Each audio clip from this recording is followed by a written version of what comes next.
Ukraine और रूस के बीच चल रहा युद्ध है कि थमने का नाम ही नहीं ले रहा है। इस बीच ऐसी खबर आई है कि रूस ने यूक्रेन पर 1 या 2 नहीं बल्कि 90 से ज्यादा मिसाइलों और ड्रोन से घातक हमला किया है। दरअसल पुतिन के निर्देश पर रूसी सेना ने कीव में तबाही मचा दी है। ये बात बुधवार की है जब यूक्रेन पर ये घातक हमला हुआ। इससे पूरा यूक्रेन दहल उठा है।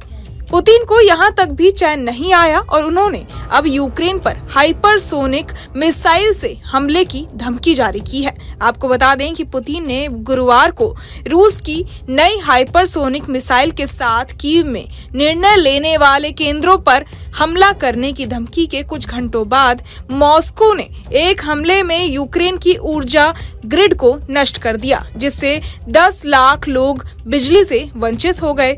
पुतिन ने दावा किया कि रूस ने 17 लक्ष्यों को निशाना बनाया जो सैन्य सुविधाएं, रक्षा उद्योग और उनकी सहायता प्रणाली थी। उन्होंने बिजली के बुनियादी ढांचे पर हमलों को स्वीकार नहीं किया।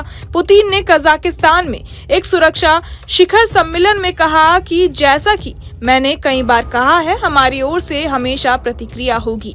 देश के अधिकारियों ने कहा कि बमबारी के बाद यूक्रेन में 10 लाख से ज्यादा घरों में बिजली नहीं है।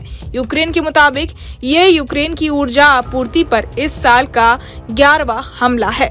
यूक्रेन के राष्ट्रपति ज़ेलेंस्की ने कहा कि रूस ने हमले में क्लस्टर हथियारों का इस्तेमाल किया था। ज़ेलेंस्की ने आगे कहा कि ये गोला बारूद एक बड़े क्षेत्र में कई छोटे बम गिरा देता है। हमारे बचाव दल और बिजली इंजीनियरों के लिए हमले का जवाब देना और ज्यादा कठिन हो जाता है। रूस ने पिछले वर्षों में यूक्रेन के बिजली संयंत्रों को निशाना बनाया है, जिसका उद्देश्य कड़ाके की ठंड के महीनों के दौरान नागरिकों को बिजली और पेयजल आपूर्ति से वंचित करना और यूक्रेन के उत्साह को तोड़ना है। 10 लाख लोग बिना बिजली के हैं। बता दें कि लगभग 3 साल से चल रहे युद्ध में हाल के दिनों में और तेजी देखी गई है। ऊर्जा मंत्री जर्मन हालुशचेंको ने गुरुवार को कहा कि यूक्रेन की ऊर्जा प्रणाली रातों रात दुश्मन के बड़े हमले की चपेट में आ गई। उन्होंने कहा कि हमले पूरे यूक्रेन में हुए। हाल के महीनों में बमबारी तेज हो गई है। ये यूक्रेन के लिए और भी मुश्किल होता जा रहा है क्योंकि यूक्रेन युद्ध के अपने तीसरे शीतकाल में पहुंच गया है। बहरहाल इस पूरी खबर को सुनकर आप क्या कुछ सोचते हैं, हमें कमेंट बॉक्स में जरूर बताएं और ऐसी और वीडियोस के लिए सब्सक्राइब करें न्यूज नेशन।